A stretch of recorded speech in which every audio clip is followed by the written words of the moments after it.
This is the Five Starr Podcast.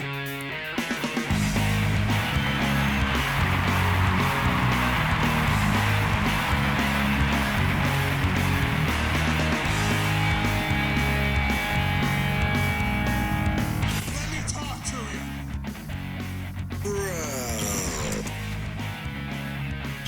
Hi. What do you guys want to talk about? This is such good shit.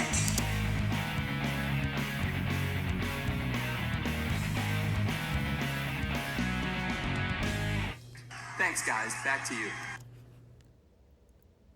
I'm sure everybody's been keeping up with the news lately. Well, I guess if you live in, say, Canada, you probably don't care as much. But, yeah, we've definitely seen a milestone event take place in the last week. You know, it's funny, too.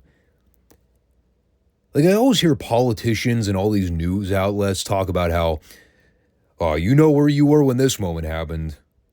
Or you're going to remember where you were when this event took place. Like, most of the time, it's all BS. Like, dude, they've been pushing this January 6th crap down my throat for so long now. Let's be honest for a second here. Does anybody actually remember where they were when that event took place? I have no clue where I was when that whole thing went down in 2021. It was a blimp on the radar as far as I was concerned. A bunch of idiot protesters getting arrested for glorified trespassing. Who cares? I mean, their reputations are destroyed. Meanwhile, the mainstream media is treating it like the second coming of 9/11. It's like, piss up a rope. But in all seriousness, I remember exactly where I was when that Trump rally went down in Butler. I mean, I was probably maybe a good 45 minutes away, right in my back alley. I could have gone to it if I wanted to. I mean, I don't attend rallies, because honestly, I don't care about them. They're all just glorified publicity stunts. But man, as soon as I heard that shooter was from Bethel Park, my first instinct, I was like, yeah, well, it's definitely less surprising than hearing if he was from, say, Butler, farm country USA out there. It's, well, if anybody actually lives in Pittsburgh, you know what I'm talking about. Or the whereabouts. I mean, Bethel Park's like slightly less liberal than Mount Lebanon. Although they do basically intercept one another in terms of county lines. I drive through there every Tuesday. The whole thing just sucks. Like, everybody's talking about it. Here's my question. Genuinely, I mean this. I'm not even trying to be a smart aleck about it. Why is anybody surprised? If anything, I'm surprised it's taken this long for some crazy person to finally even attempt it. What do you expect? You spend 8 to 12 years trying to convince the entire nation that the Republican nominee is Hitler. Eventually, you had to figure some nut job out there was going to take it seriously. Unfortunately, it just happened in my neck of the woods. I'm so fed up with PA, man. This place sucks. I've lived here my entire life. I'm like right outside the heart of the city. Bunch of woke-minded numbskulls that live out this way. It's way too expensive for everything. That's my fault. I continue to choose to live here against my better judgment. I just need to save up my money and buy a ranch somewhere, far away from civilization. At least when the apocalypse comes, I'll be able to hide for a while. Maybe survive off the wildlife. Well, first I need to learn how to aim a gun properly. I've thought about taking instruction, but you know what that costs? Money. And you know what I don't have because I live in Pittsburgh? Money. Because this place sucks. And it's too frickin' expensive. My grocery bill last week was like $250. I'm like, yeah, 8 years ago, it would have cost me half that. Maybe even a quarter. But everything's great. Everything's peachy. We're just here to talk about some good old pro wrestling. That's the kind of stuff we like to do here on the channel, am I right? We're definitely not going to talk politics, I can tell you that. No siree. I'm just going to sit back and let the chips fall where they may. I know exactly how things are going to go down in November. If you thought 2020 was chaos, dude. Buckle up. So let's get into some of this wrestling talk, shall we? Got all the territory footage we're going to cover today. Part of me just kind of wants to prolong the intros here because there's really not a whole lot to talk about with any of these shows. This was a rare swing and a miss on all three accounts.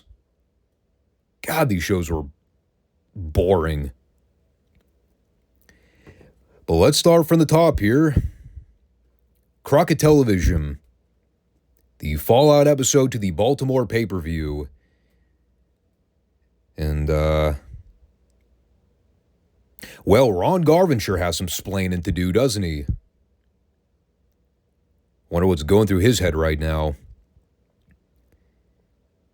Man, I just turned heel on my longtime friend and colleague Dusty Rhodes. Spit in a lot of people's faces as a result. I've got a lot of nerve showing up to that studio less than a week later, not expecting to get my ass kicked.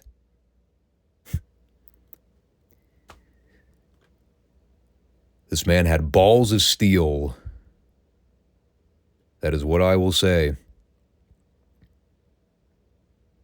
By the way, Tony Schiavone trying to insinuate that Flair, Luger, and Rhodes Wyndham were the two biggest matches in NWA history.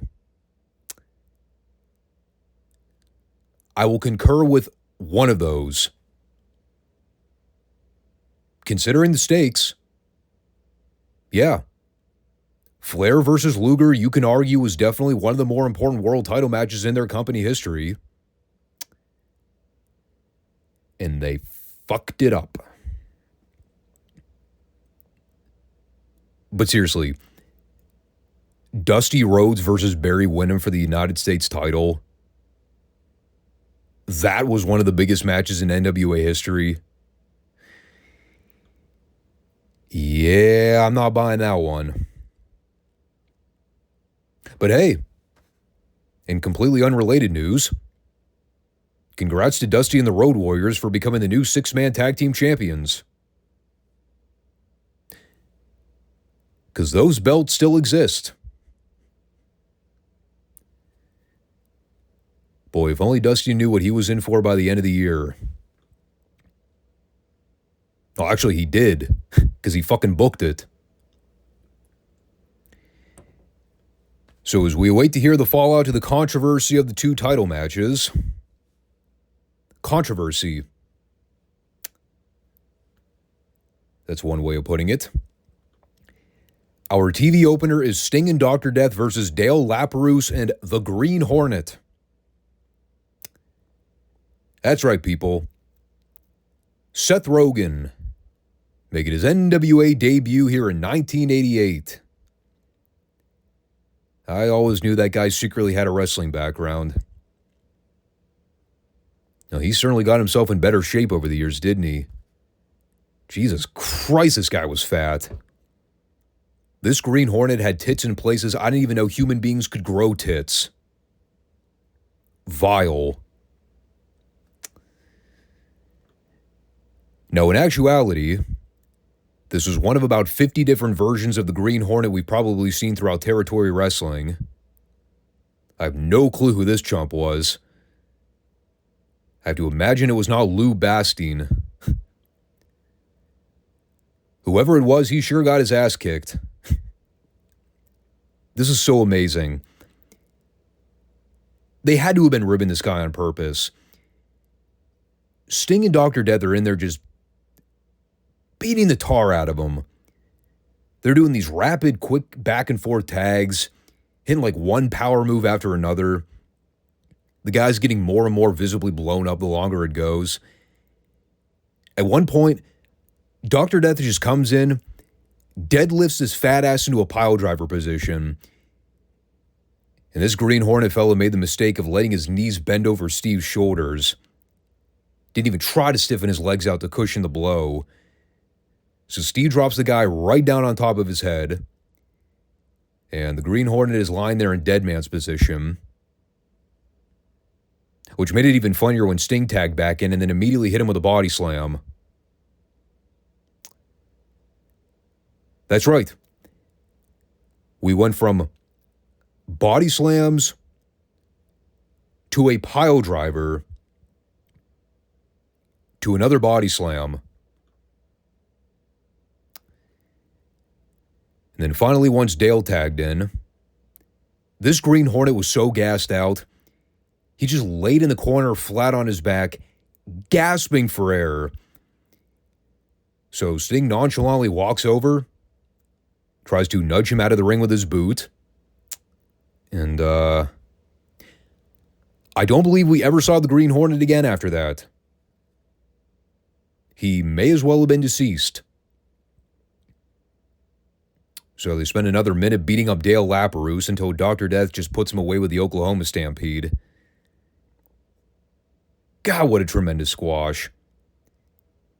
Now, these are the kinds of TV squashes I've been missing on studio wrestling, dude. Two big stars just beating the crap out of useless jobbers with two left feet. Maybe instead of feeding me Al Perez squashes for the last month and a half, they ought to have been doing more stuff like this. It was great. I almost went back and watched it again. I just didn't have time. So then we immediately come back to take the piss out of the room by replaying the finish to the Luger Flair title match. And obviously we just reviewed the match the other week. It was a stupid finish, generated the wrong type of heat in the room, killed Baltimore. It also completely flatlined Luger's momentum as a top babyface. I don't need to go into detail about all that again. Go listen to our 88 Bash review if you want to hear a deeper conversation. So when they pitch back to the studio, Jim Crockett is sitting there with Tony at the interview podium. And, I mean, this is supposed to be a pretty big deal, right? The owner of the company sharing his input on the controversial finish. There's a lot of questions looming in the air right now about that call. Maybe Jim would like to answer some of those questions and give the fans some clarity as to what even happened. So here is what Jim Crockett, president of Crockett Promotions, had to say about the fallout to the controversial world title match in Baltimore. And I quote, "Well, hopefully the rematch doesn't take 7 months to sign."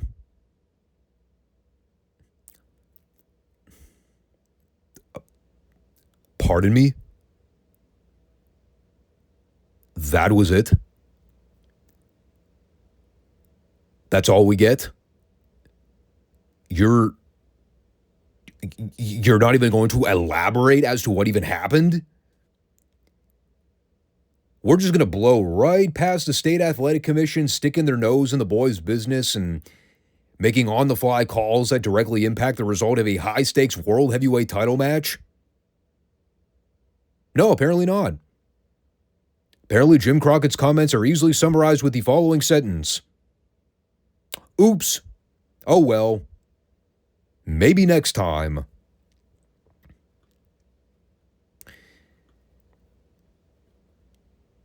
I would like to remind you all, they are about to sell to Ted Turner in less than 5 months. I think I'm starting to see why this company was fucked. They did not handle that situation well. You want to talk about sweeping shit under the rug? This right here. They did not even try to provide an explanation for that finish decision.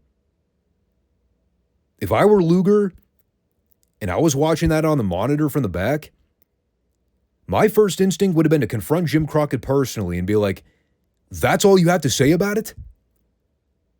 I got screwed by the Baltimore State Athletic Commission in the biggest match of my career, and you're just out here casually blowing it off? Even you talked about how important the match was. 7 months in the making. Just to get the contract signed. Now you're out here less than 7 days later. Yeah, well, you know, it's an unfortunate call, but standards and practices. This was a remarkably bad segment. Like, I didn't even think about much until I just came back to review it here. This was really, really stupid. And all it did was add fuel to the fire when JJ and Ric Flair come out in the following segment to gloat about the whole thing. Like, JJ's there congratulating Flair on a job well done. He's still the champ. That's all that matters. Meanwhile, Flair's cutting every Ric Flair promo you've ever heard. All the cliches and catchphrases. He's still the limousine-riding, jet-flying, kiss-stealing, wheeling-dealing son of a gun. Nothing's changed. We are right back to square one. He's talking about how, regardless of what guys like Sting and Luger and Nikita and Dr. Death and the Road Warriors think, you can call yourself the best in the sport, but without the gold to back it up, it's all conjecture. There was a great passing line from Flair here. He said that when he lays his head down on somebody's pillow every night during the week, he's constantly reminded of how great it is to be called champ. I just love the heel jab. Making sure to let everybody know, I don't lay down on my own pillow because I have the luxury of sleeping with a different girl every night of the week. That's how awesome I am.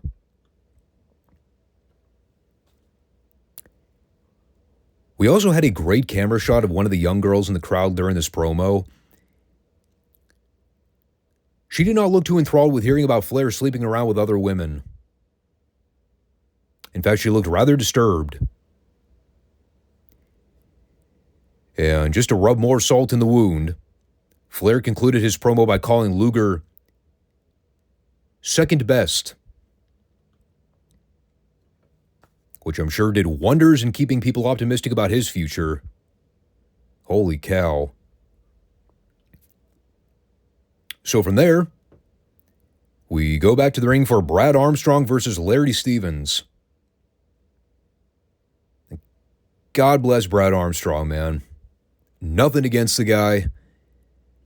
As Tony Schiavone mentioned here many times, he was a phenomenally great athlete. Really talented worker. Great body. Great look. The chicks love him. Watching him work over Larry Stevens in an arm wringer for 10 minutes.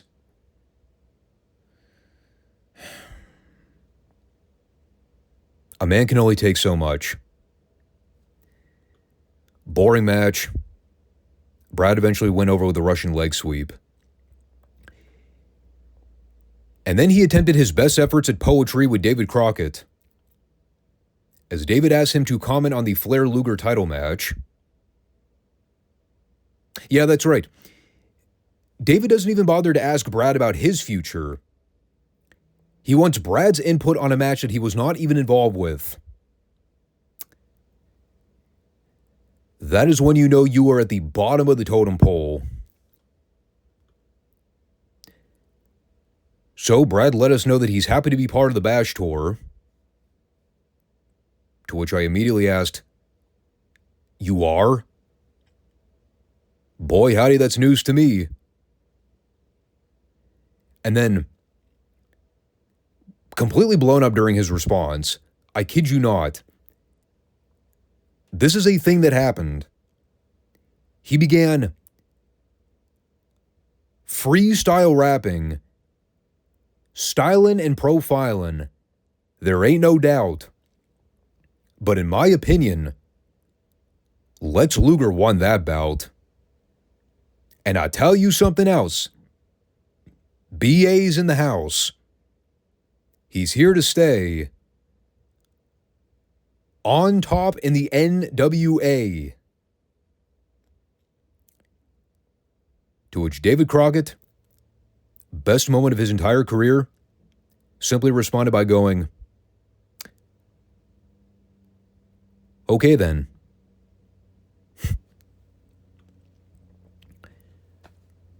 What in the fuck was this? This is what Brad has been doing during his free time? All that TV time he had off. He's been practicing his raps. Is that really what's going on here? Glad to know that gimmick didn't last long. Holy shit, what a stinker. So then we had JJ and Barry Windham back out at ringside. And JR's conducting the interview. So he's getting right into the meat of the matter. He is more interested in discussing the involvement of Ron Garvin in the U.S. title match. Now, of course, JJ and Barry are pleading innocence, inferring that Ron Garvin's turn was all part of the plan. But it was Barry's claw that put Dusty down for the 3 count. So they replayed the footage. JR just goes, "All right, well, we're going to let the people be the judge of that." And they show the closing minutes where Barry's got the claw on Dusty for a while. Dusty initially fights out of the hold, but right as he's making his comeback, that's when Ronnie hits the ring and decks Dusty with a knockout punch. So Barry's able to capitalize and put the claw on Dusty as the ref counts 3. And as we go back to the studio, now we've got Ronnie Garvin and Gary Hart in place of Barry. And JJ's going over the timeline. For the better part of the last year, he's tried to devise plan after plan after plan to rid Dusty from pro wrestling. He thought many of those plans were infallible, but Dusty managed to find a way to survive. And then came Baltimore.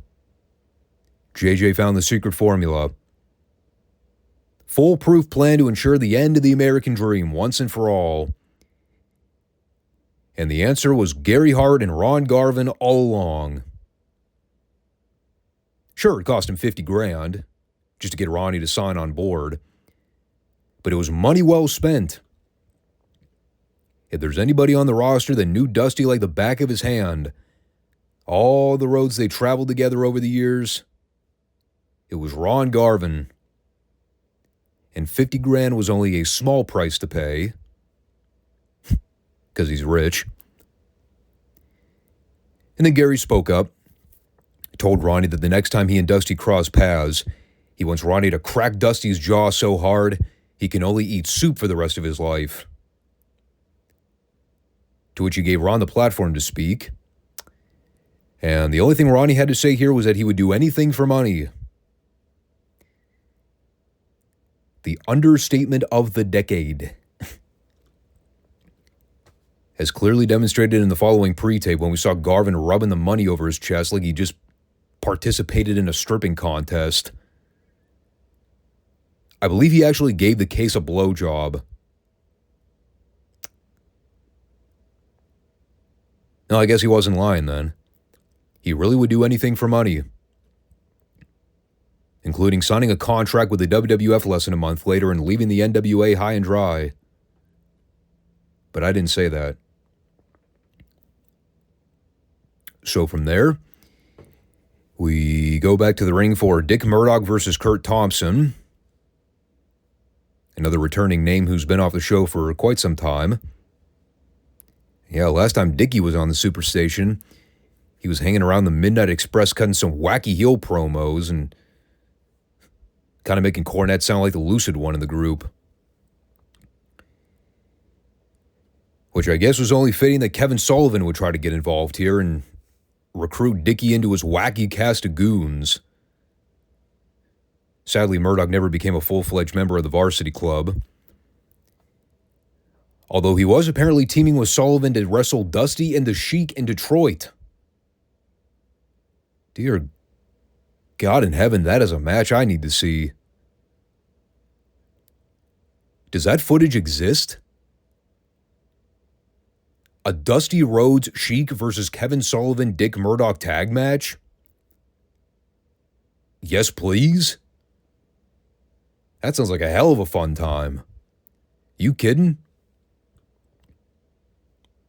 Oh yeah, and Murdoch won with a brainbuster here in like 2 minutes. Completely forgettable. What wasn't forgettable was the post-match promo. This is the point where I said, okay, fuck every other storyline happening on the show right now. This Dusty Sheik versus Sullivan Murdoch feud is my new favorite program. And we haven't even seen an angle take place yet. Sullivan's out there cutting this off-the-wall lunatic heel promo on the Sheik, talking about how his mother carried him across the desert and dropped him in the burning sand to leave him for dead. And then the she-wolf descended from the clouds to brew new life into the Sheik. I'm like, you know, I have no fucking clue what this guy's talking about. But that is a hell of a mythological story.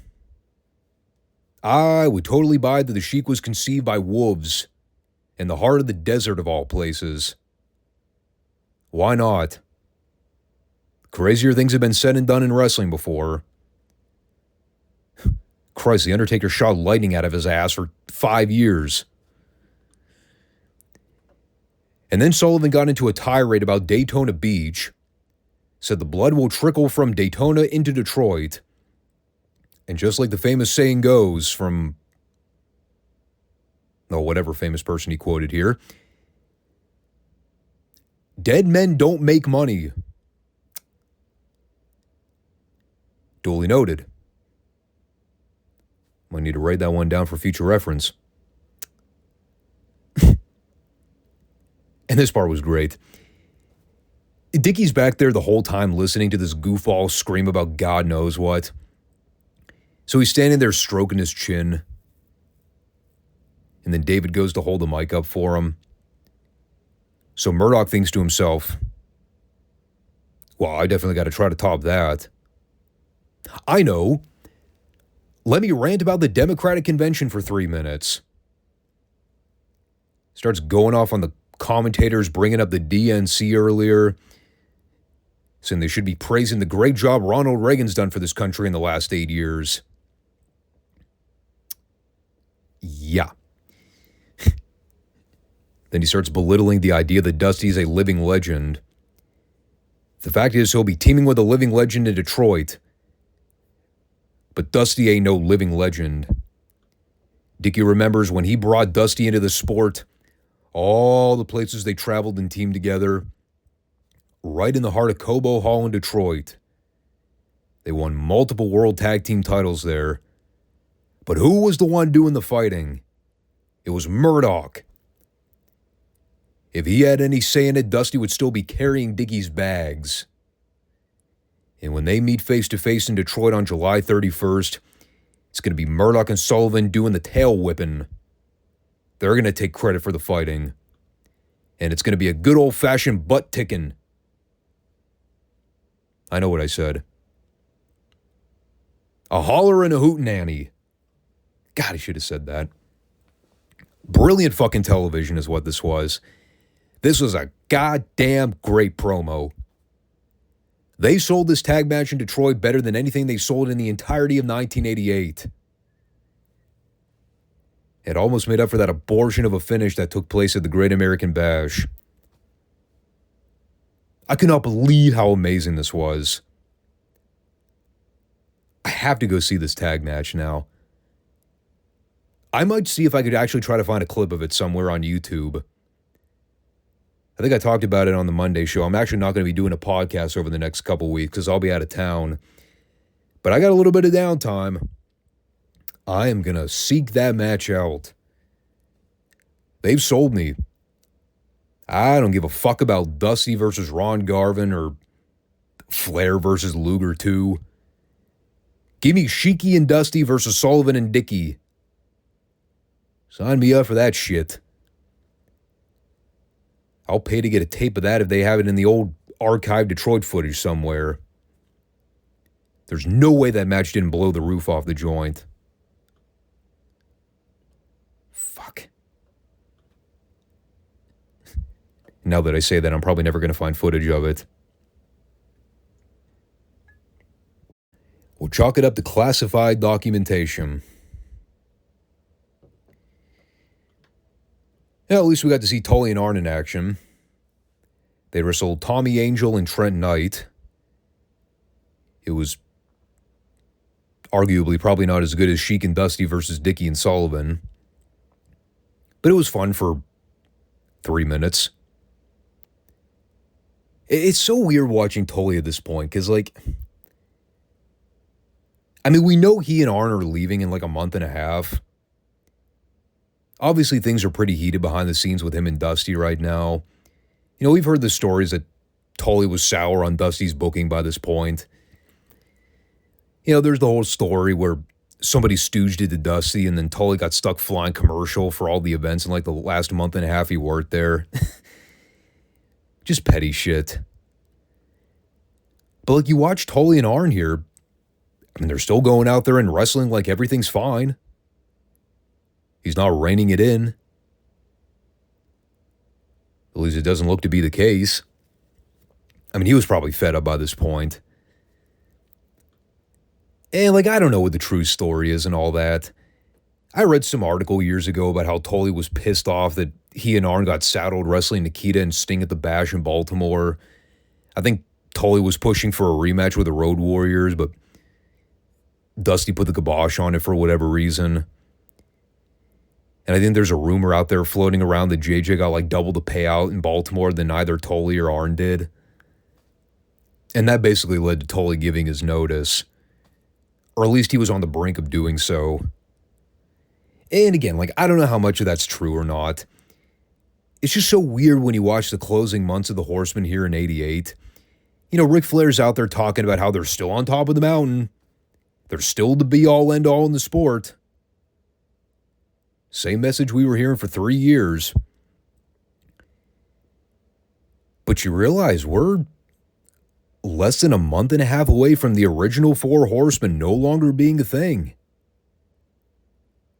That's a crazy mindfuck. They look like a cohesive unit on TV. Behind the scenes, though, man, it is an incoming train wreck the likes of which nobody saw coming.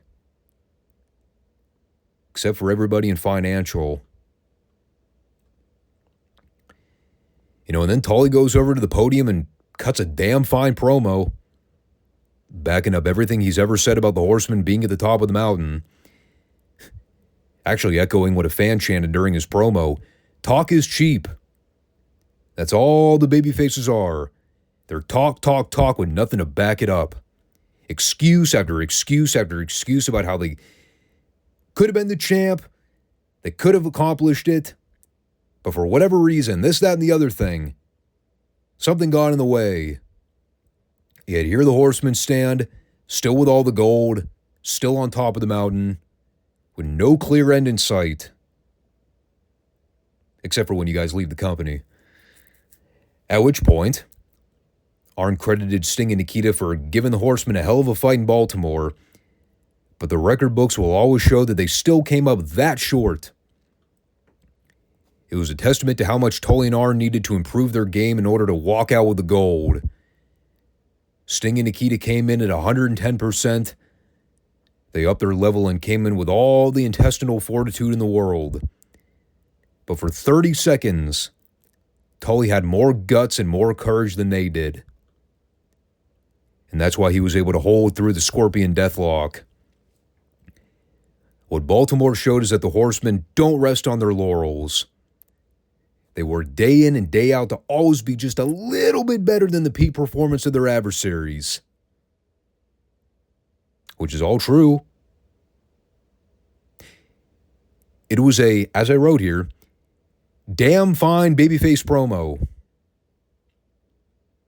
Keyword, babyface. Yeah. They're still bad guys. Technically. It's hard to imagine why the Horsemen were so over by this point. Perhaps because their entire mission statement was to be more hardworking and better than everybody else on the fucking roster. How are these heel-like qualities? Just throwing it out there. So after a completely random TBS infomercial plug, we had Al Perez versus Agent Steel, which I summarized in the following words. Al Perez. Fast forward. As did probably most people watching the show. He won with a spinning toe hold. Mind-blowing. And then we had a Luger promo. And boy, did this promo give me flashbacks. If y'all haven't seen that infamous Saturday Super Brawl promo that Luger did once upon a time, do yourself a favor and go find it. It is the goddamn best thing he ever did in his career. And it was like right at the tail end of his career too, which is unfortunate. This almost reached like peak levels of Roid Rage Luger. It was phenomenal. It was ironic too, because he pretty much confirmed everything Tully mentioned in the previous promo. How the babyfaces are doing nothing but coming up with excuses to justify their losses in Baltimore. Meanwhile, Luger's out there talking about how if it weren't for the time limit draws and the interference and all the bullshit ref stoppages, the babyfaces would be the ones parading around with all the gold.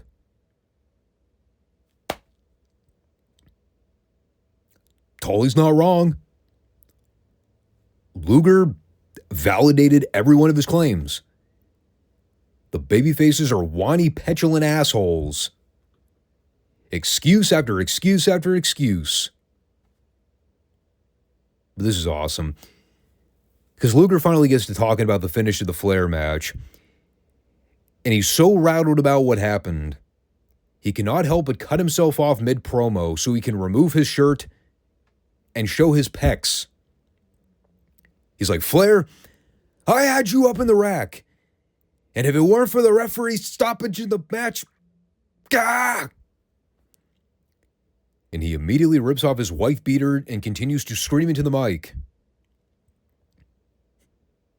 I was half expecting him to be like, did the ref even have the authority to stop the match? I don't know! And these t-shirts are still too tight, Billy! See how this is great. Basically told Flair to name the time and place for the rematch. And then Luger promises he's going to kick Flair's butt. Because we can't say ass on TV. Right. So then we come back from break. And in classic Road Warriors fashion, they're already in the ring beating up on two generic job guys. And the graphic goes by so fast I didn't even get a chance to write down who they were. The only thing to note about this is that they may have legitimately killed somebody with their doomsday. So much so that even David had to call it out on commentary. He was very proud of it, too. And then they cut a fiery promo at ringside while they scooped up the job guy's dead body in the ring. Ellering said that the Road Warriors are still on top of the world, like they've always been. Animal vowed that one day they'll make J.J. Dillon submit in a War Games. Which is kind of random, but okay. And Hawk was... Well, he was Hawk. Probably coked out of his fucking mind. He took a back bump on the concrete and said that's the result of every match against the Road Warriors. They leave their opponents snoring and unconscious. He also called out Ron Garvin, said that he made a huge mistake turning on Dusty because now it's given the Road Warriors another victim to add to their list. Yeah, I bet you Ronnie didn't think that one through.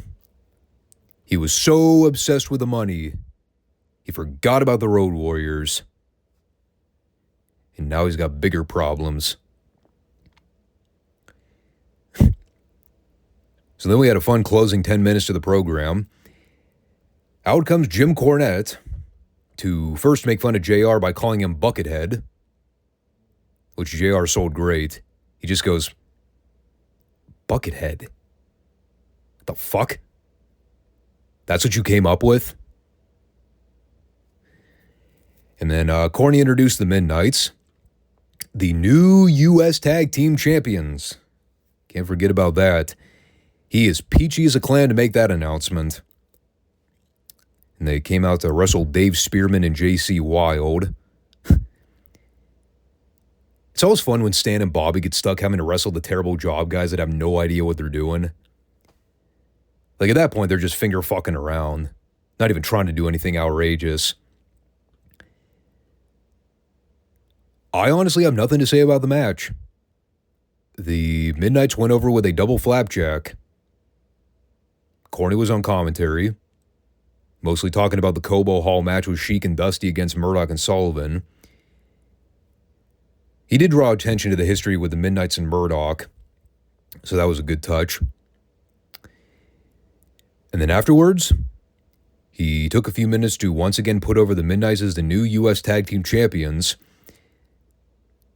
And this is a really important promo that took place here, because it marked the official moment where they started planting the seeds for the Midnight Horsemen program. The whole premise here is Corny's putting over the fact that Bobby and Stan are the best tag team in the NWA. They've beaten everybody there is to beat. There's nobody left. Well, except for one team. The World Tag Team Champions. But then again, it's hard to beat somebody when you don't even get a match with them. And boy, howdy, was that subtle. It was very, very subtle. But man, you even listen to the reaction when he drops that line. Everybody's like, ooh, he crossed that forbidden line. And it is the first time where that heel versus heel dynamic between the top two teams in the company is being acknowledged. They're finally going there. It's a very big moment. You know, they've steered away from this program for the better part of the last 3 years. They never even talked about each other on camera. You know, obviously with JJ and Corny blowing each other, but like, in terms of planting seeds for any tension, no. They've kept these guys remotely apart. Finally, Corny comes out and says, hey, beating everybody there is to beat. Well, except the Road Warriors, I guess. But in terms of like fresh new matches we've never seen, this is the feud. The big tag team feud that's never been explored. Midnights versus Horsemen. Now the fans are left to basically pick and choose sides. Do you want to side with the World Tag Team Champions, or do you want to side with the U.S. Tag Champions? Now see, this is how you build a fucking dream match. By not rushing into it immediately and doing it for no reason. You spend a long time establishing the names. Get over the fact that these are your top two teams in the company, so that when you actually decide to have them cross paths, it means something. People care. And it's just a damn shame it never took off. We were robbed of a potentially fantastic program and rivalry. Now, it wouldn't be the first time in wrestling, and it certainly will not be the last. So, well, we also had Nikita Koloff beating Tommy Royal in a completely forgettable squash. I don't even know why they put this on the show. I basically checked out after the Midnight's promo, because nothing else is going to top that segment. It's not much to go off right now, because, I mean, we're yet to hear the Horsemen respond. But that's a hell of a tease going into next week's episode. Well, you want to talk about buzz, giving people a reason to tune in. That promo right there. That is a surefire way to get people to check out the following week. What's going to happen? Are we going to see an altercation between the Midnights and the Horsemen? I mean, I kind of spoke ill of it at the beginning of the report, but looking back, this is actually a pretty good little show. Still doesn't make up for all the bad booking of the Baltimore pay-per-view. Disastrous booking at that, especially in the long term. But it was a good Fallout show here. Kind of sucks that the big feud now is a house show match at the end of July that we're probably never going to see. But like I said, they planted the seeds for the beginning stages of the Horsemen and the Midnight's feud. And I guess the continuation of the Luger Flair program. Even though that feud is cold as a witch's tit right now. At least in the eyes of the fans.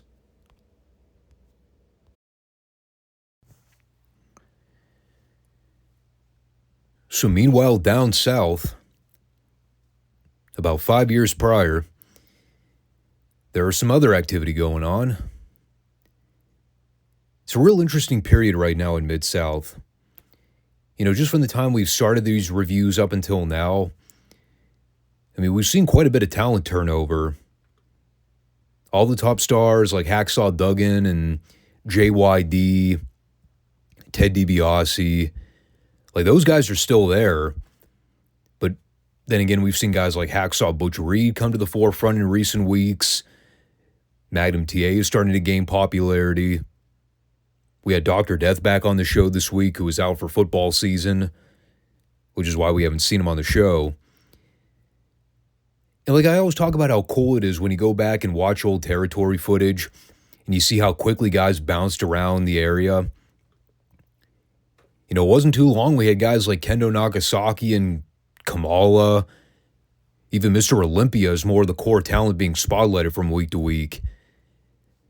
But now we look at the landscape. Kendo's gone. Kamala's in Dallas by this point, so he's not around. I think Olympia's been written out of the equation for the time being. And now those guys are being replaced by this influx of new rising stars coming into the area. And like, it's so different when you compare it with today's product where, I mean, you got wrestlers that are basically tied down to contracts. I mean, they signed to wrestle for a particular company for a designated length of time. And you see those names pretty frequently. You know, in the case of WWE, most of them on a weekly basis. But then you go back and watch this period. You never get a burnout factor from seeing the same names pop up over and over again.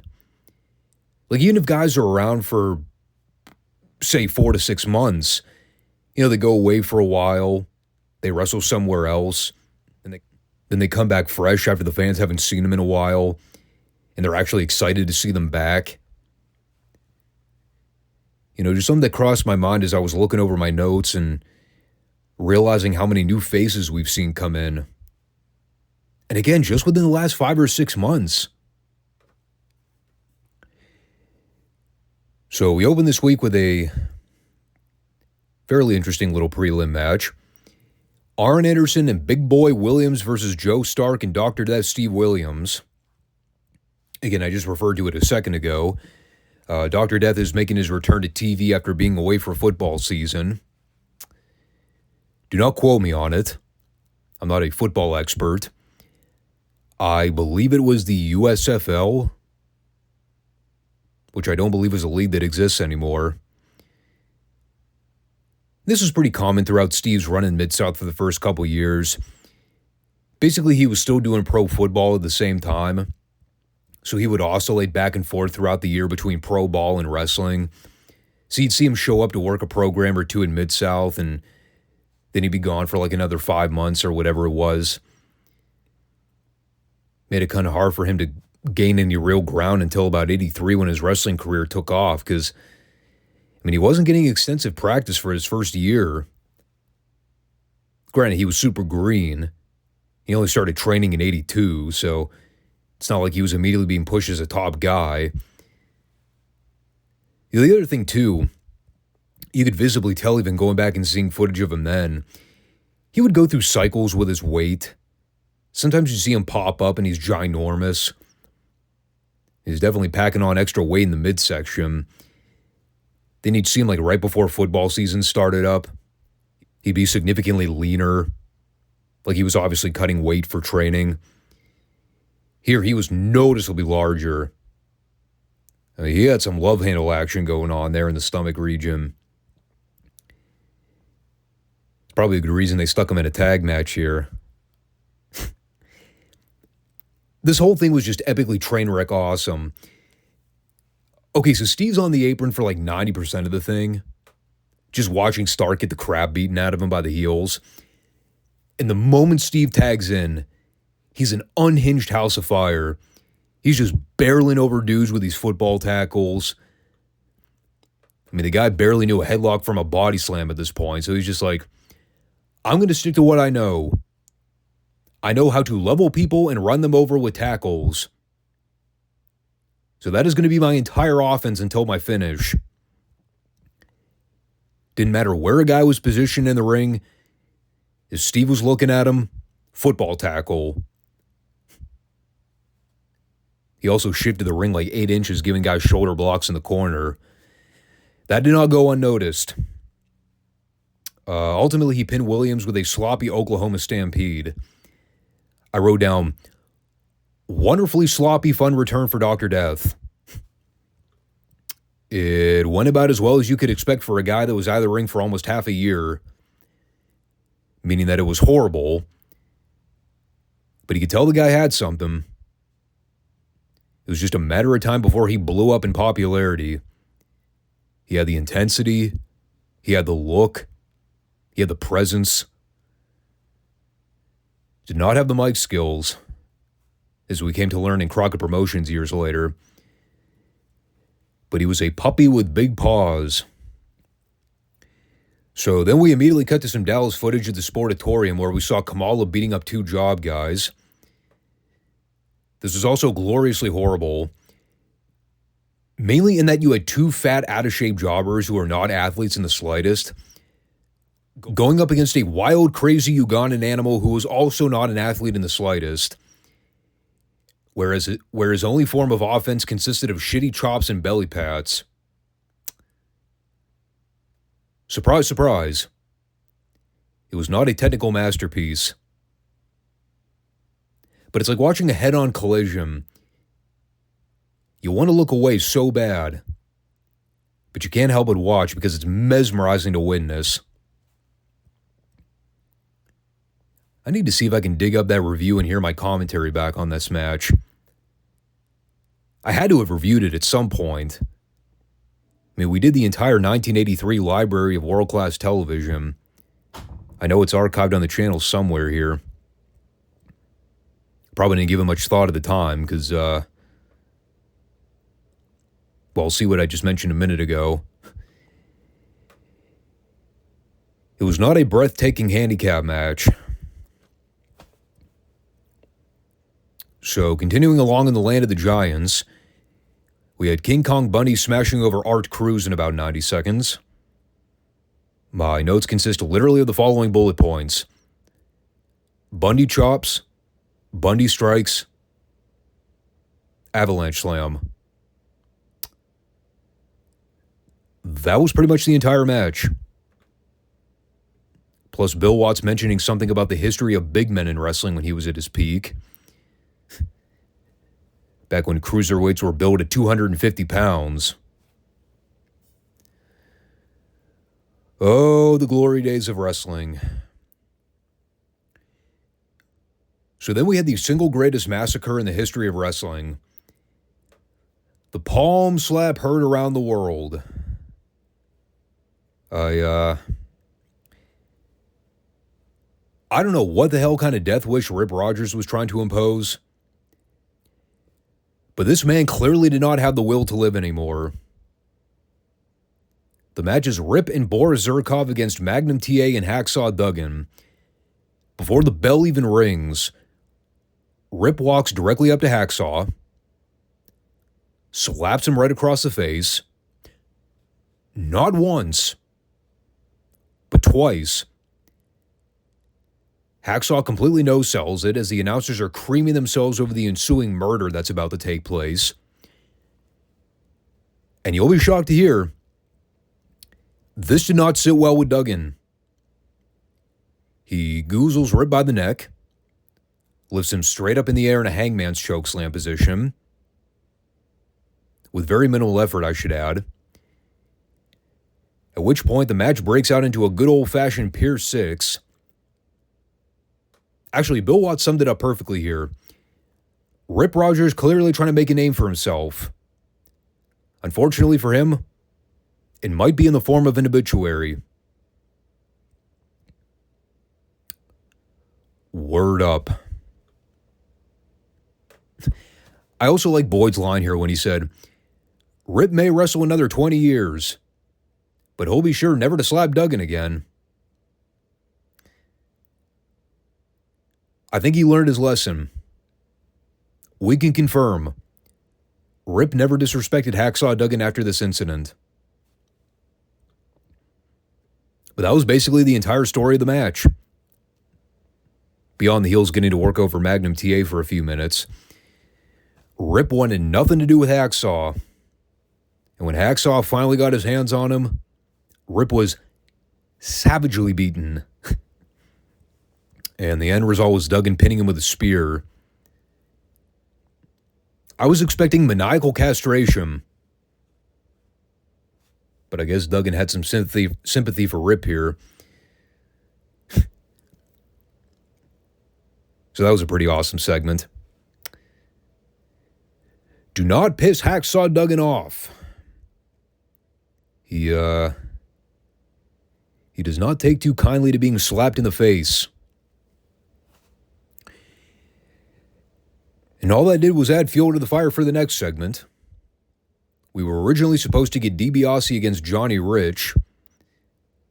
Poor old Johnny suffered a wrist injury earlier in the day, so he was unable to compete.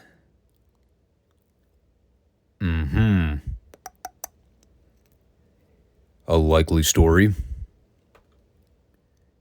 So he managed to get DiBiase a suitable replacement opponent. And that came in the form of Hacksaw Duggan. By the way, DiBiase was great when he sold Hacksaw charge in the ring. Turns around and sees him and Ted's like, fuck. So we have ourselves an impromptu DiBiase Duggan brawl. Pretty one-sided brawl at that. Duggan pretty much kicked his ass the whole time. And while we have seen these two come to blows in previous tag belts, this is technically the first time we're seeing them in a one-on-one encounter, especially when Duggan's a full-fledged babyface. Because remember, DiBiase has been avoiding a one-on-one match with Duggan since the Rat Pack split.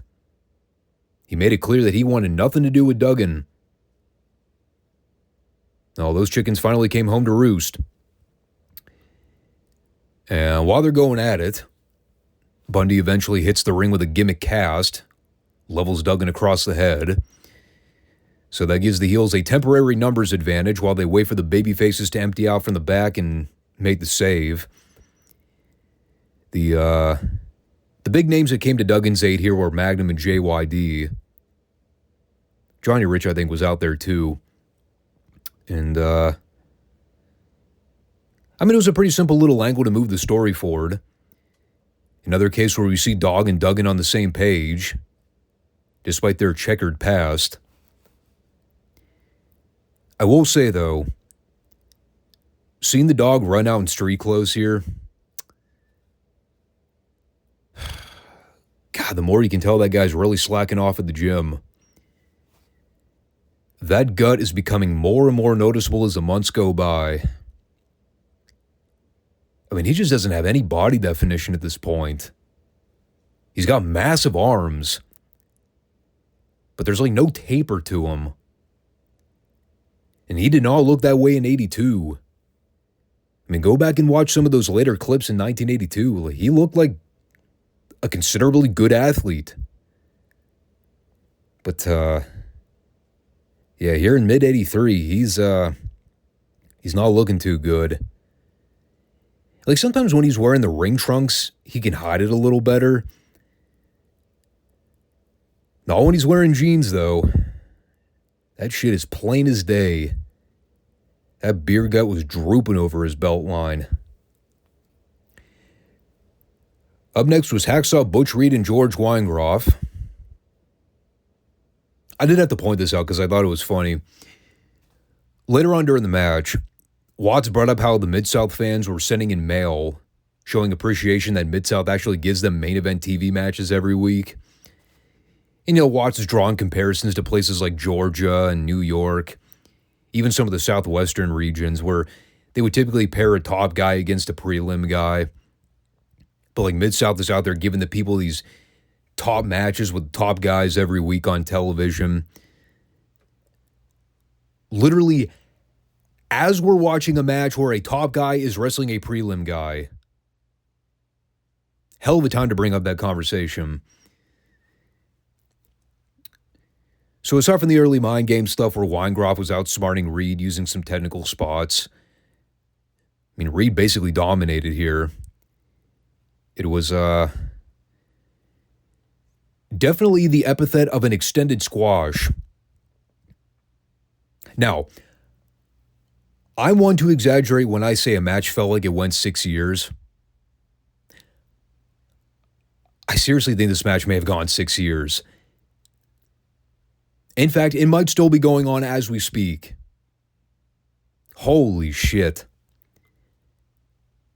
I'm not joking. At one point during this match, I looked away for a few minutes to check my email because I pretty much figured it was going to be nothing but Hacksaw Reed beating the crap out of George Weingroff. So while I'm checking my mail, I'm also organizing my save files and just going through some junk mail and things like that. It took me a good 3 to 4 minutes to do. I look back up at the television. The match is not only still going, it went for another 5 minutes. I was like, dude, do I really need to watch Hacksaw Reed beat up George Weingroff for 10 minutes? I get the point. He's big, strong, and pissed off. We can go home. One of the few times watching a Mid-South match where I could actively say, I was bored enough watching to not really pay attention for a while. Gotta love Butch Reed, but come on. Seriously. This got old well after 5 minutes. Especially when they didn't even do any post-match angles. Nor did I really have the patience to sit through Tim Horner versus Doug Vines. At this point, I knew they were just burning remaining airtime left. Here's everything I wrote. Bill Watts laughs at Doug Vines for not being able to out-wrestle Horner. Boring match. Crowd doesn't care. Horner wins with a Thez press. Pretty much covers it all right there. And as for Mr. Wrestling 2 and Tony Zane, it was only slightly more interesting than the Horner-Vines match. Mostly in that I was entertained watching a grizzled veteran beat up Tony Zane. It's always fun watching Zane get beat up. Very apropos that he was wearing purple trunks for this one. Probably wanted to blend it in with the bruises and welts. Well, it was funny. They wrestled right up until the bell was about to sound for a draw.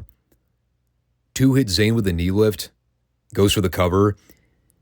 The bell sounds at like 2.999. And then Alfred Neely just goes, fuck it, close enough. 1, 2, 3. Wrestling 2's your winner. Because God forbid we get a time limit draw for a Tony Zane versus Mr. Wrestling 2 match. Don't want to put a blemish on 2's record. God, what an insult that would be.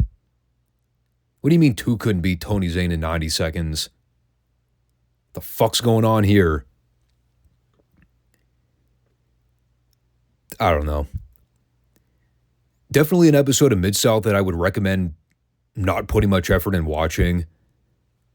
I mean, if you're on a time constraint this week, you could easily skip over the show and you wouldn't miss a damn thing. Literally, almost nothing happened in the entire 40-minute program. We had Dr. Death's return, quick little angle with Duggan and DiBiase that went like 2 minutes. That was pretty much it. We definitely hit a lull period in the taping block. Not much to see on this one, unfortunately. We will hope next week is more worthwhile.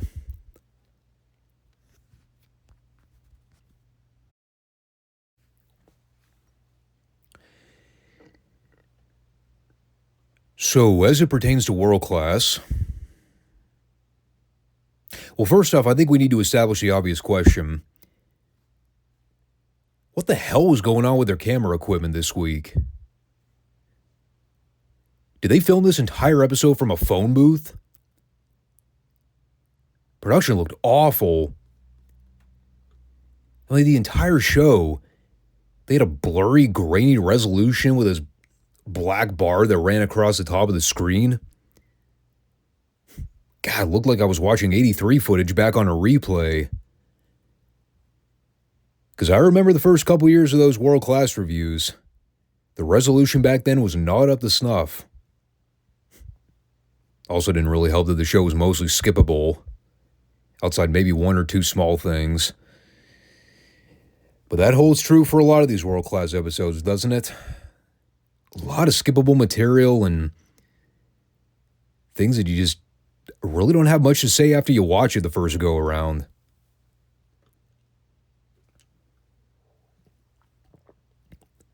Guess we'll start from the top. Mike Bond versus Scott Casey. Yeah. So about that skippable content, thank God for Sunshine, man. That's all I can say about it. Thank the fuck God she's out there to be Scott's valet. Because I needed something to look at while this bore fest was going on. With the minimal amount of note-taking I actually did here, I did jot down that it took Bill Mercer about 5 minutes to let us know that the 6-man World Championships and the American Heavyweight title changed hands. He was not good at multitasking while he was trying to call the ring action. Which is funny because Bond was literally holding Casey in a stationary headlock while Mercer was trying to explain the title changes. I was like, do you really need to call the spot where Bond is holding Casey in a headlock? He's cranking on his neck. What more is there to say? Tell us who the new fucking champions are. So he eventually got around to it. The 6-man belts are now owned by the Hart family. That's the one-man gang, Killer Tim Brooks and Mark Lewin, if you are not aware of what's going on right now. That's Gary Hart's new group. And the Iceman beat Chris Adams to become the new American Heavyweight Champion. that is pretty much all I got. The entire match was mostly headlocks and arm wringers. I was trying to do a head count to see how many people at the Sportatorium were still awake. Most of them looked asleep at the wheel. Well, did I mention Sunshine was out there? Yeah, she was quite pleasant to look at while she was on camera. She also looked dazed and confused while the match was in progress. Almost as if she knew how boring it all was. But she also had to try to look concerned for Scott whenever he was in trouble. So the best facial expression she could muster up was confusion. God bless her. She's a good sport. So finally, after plentiful amounts of headlocks, arm bars, and plotting holds, Casey just grabbed Bond and hit him with a grapevine German suplex for the 3. It was so out of nowhere it would have caught Randy Orton by surprise. There was no build-up. It was just, boom, grab the guy in a waistlock, overhead throw, pin. This is where we're at in 1985, ladies and gentlemen. Scott Casey, one of the most heavily pushed singles babyfaces on the roster. And he is the prime example of what you see is what you get. This match was peak Scott Casey in world class. I was not moved. So then we had the Gary Hart press conference. This is actually pretty great.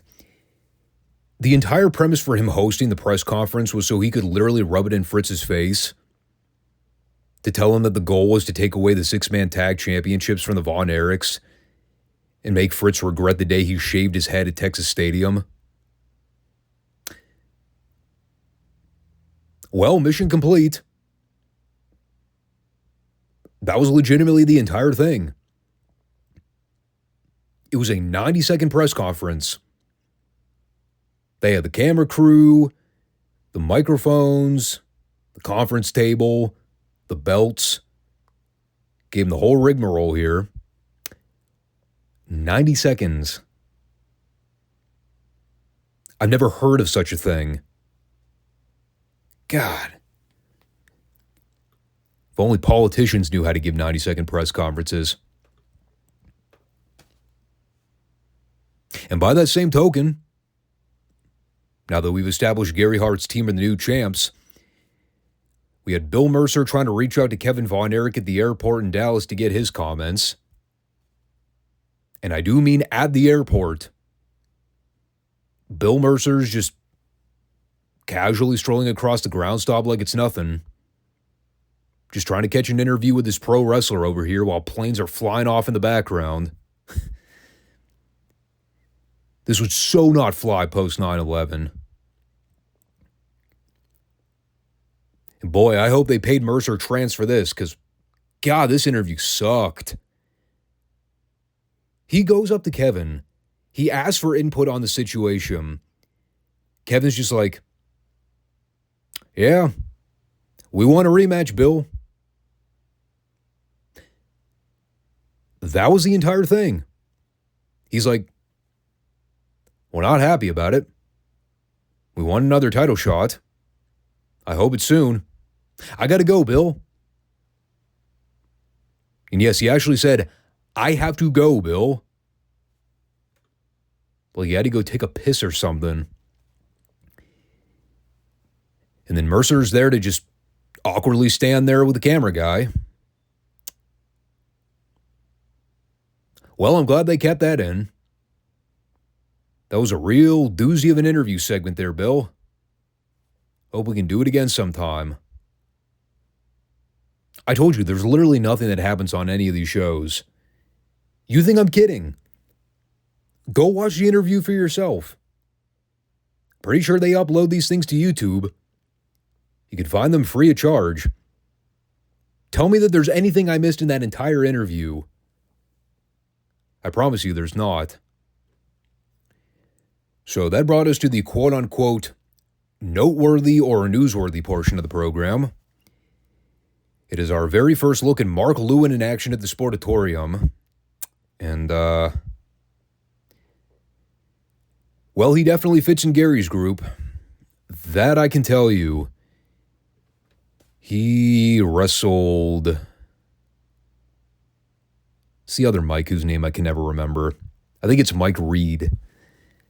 But, it was just a basic squash to put Lewin over.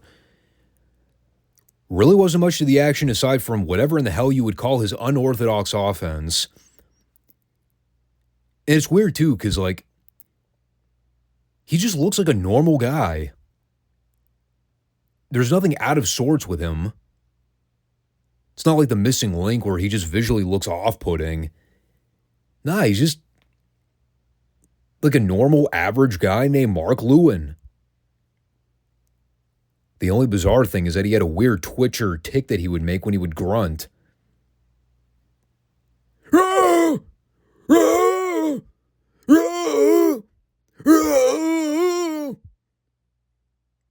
I don't know. Kind of sounded like if Rick Steiner was trying to squeeze out a 3-day turd. I mean, that was basically the grunt noises he made here. He went over with the sleeper hold. And then post-match, he was having a conniption in the corner. So Gary had to go over and cool him off. Yeah, that was our very first look at Mark Lewin, the Maniac. I think I see why he also worked as the Purple Haze in Kevin Sullivan's group from Florida.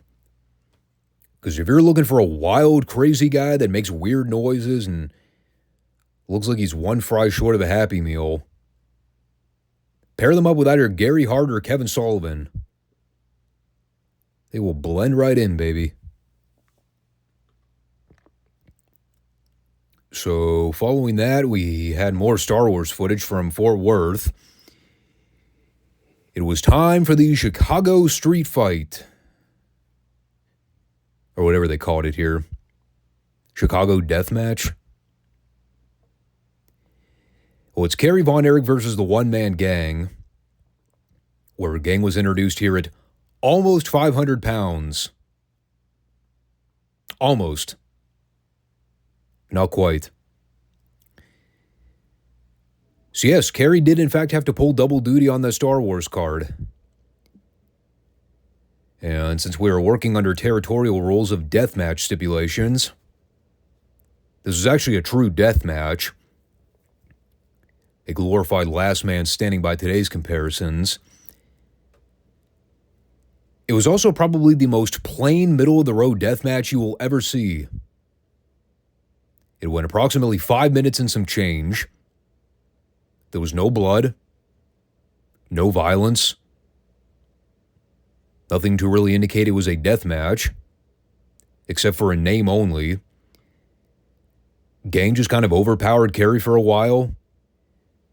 There was a spot toward the end where Gary Hart tried to pass a chain to the gang so he could use it on Kerry, but Kerry intercepted it. And Kerry whacks Gang over the head with it. Both guys go down temporarily. And then Kerry manages to beat the count by like 9.5. So Gang loses. I actually don't recall a time where I've ever seen a last man standing death match in wrestling go under 10 minutes.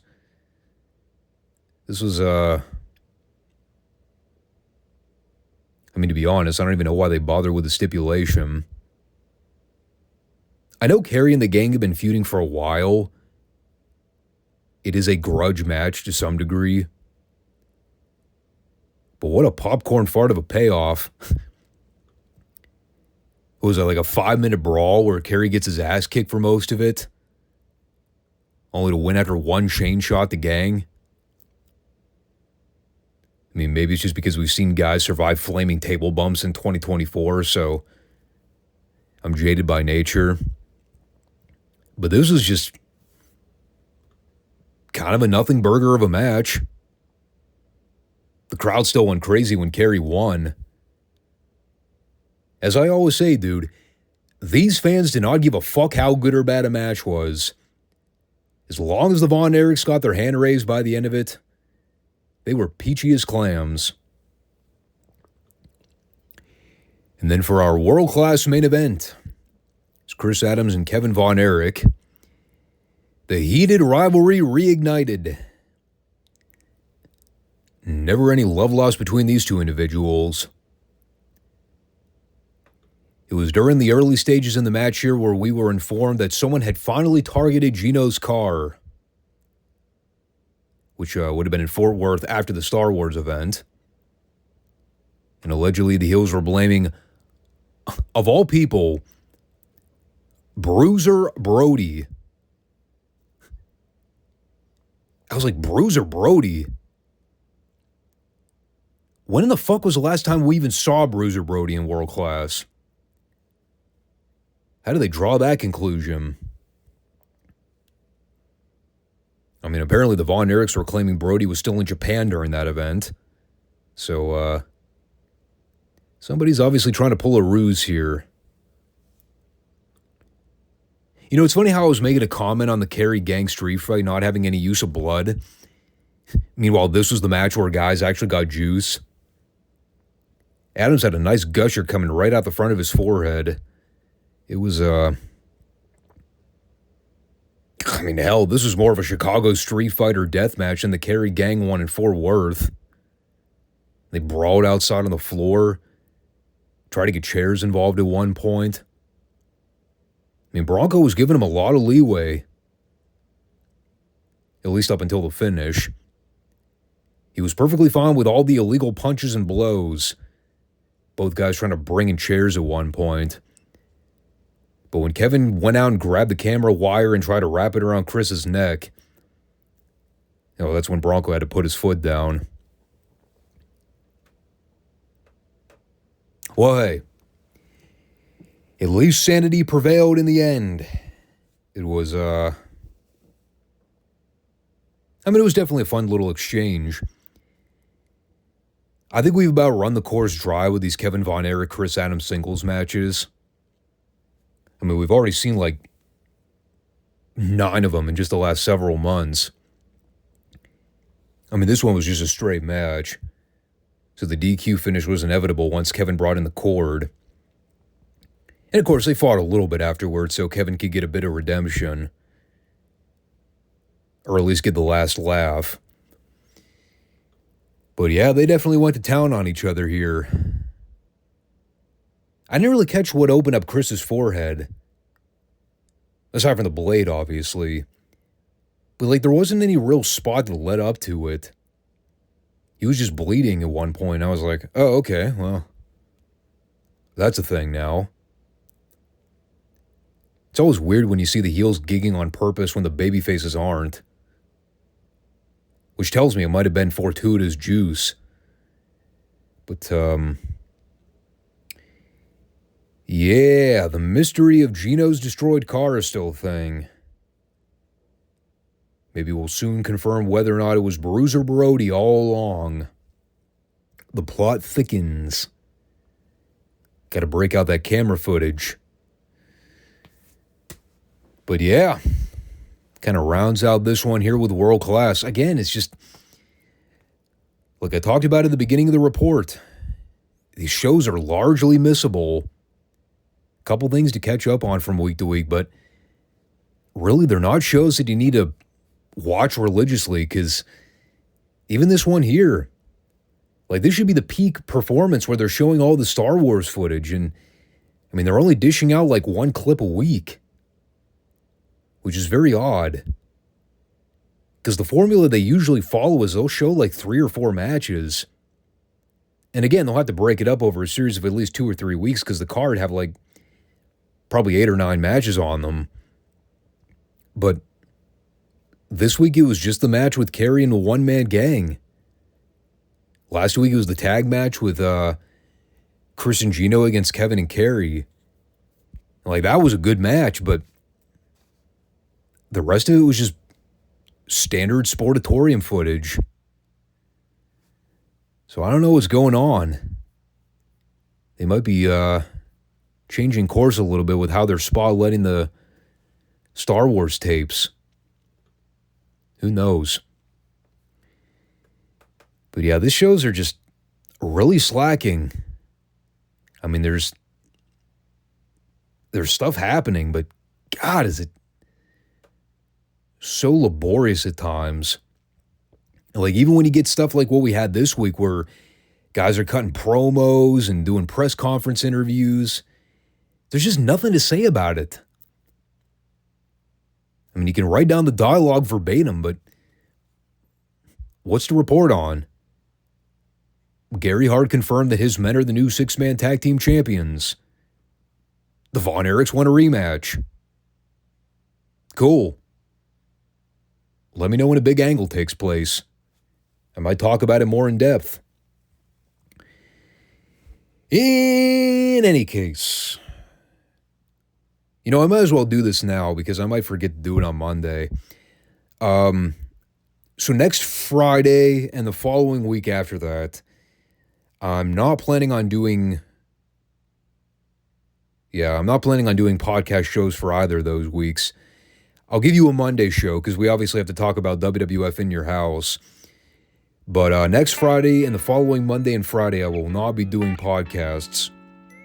So it'll be a couple weeks before we reconvene here on the channel. But I just want to throw it out there because I figured I was probably going to forget to mention it. As always, though, make sure you guys come back and check out the shows when you can. Comment, subscribe, like if you don't mind. And, well, stick around for Monday when we got the Retro Raw and Retro NXT and In Your House specials to review. And I'll catch you guys then. Take care. Peace out.